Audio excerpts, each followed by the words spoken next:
Atjautības uzdevums. Kā videi draudzīgi nokļūt no punkta A, kas ir Pārdaugava, uz punktu B, kas ir Olaine? Pareizā atbilde – elektrovilciens. Vilcienam vajadzētu kļūt par mūsu visu pirmo transporta izvēli. Padomā pats, dzelzceļa maršruti ir pārdomāti, un citi transporta līdzekļi vilcienam ceļā netraucē. Braucienu ar vilcienu varu kombinēt ar citiem pārvietošanās veidiem, jo te ir vieta arī velosipēdam.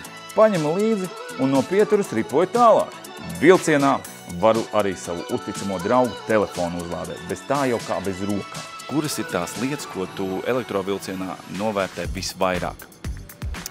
Galvenokārt, tāpēc, ka es gan studēju, gan arī strādāju, braucot vilcienā, tad noteikti tas, ko es novērtēju visvairāk, ir tieši Wi-Fi funkcija un arī tas, ka ir opcija uzlādēt gan datoru, gan telefonu. Un sēdekļi. Jo tā ir ļoti labi. Ar vilcienu var izbraukāt visu Rīgu un Latviju. Un, ja labi gribās, var aizbraukt ciemā pie kaimiņiem, uz Tallinu vai Viļņu. Kāpēc tavuprāt ir svarīgi domāt par ilgspējīgu mobilitāti? Viss, ko mēs darām, tomēr atstāja kaut kādu iespaidu uz klimatu, jo vairāk mēs pārvietosimies ar transporta līdzekļiem, kas ir dabai draudzīgi. Tomēr tas samazinās arī kaut kādu gaisa piesārņojumu un arī trokšņa piesārņojumu. Deep stuff.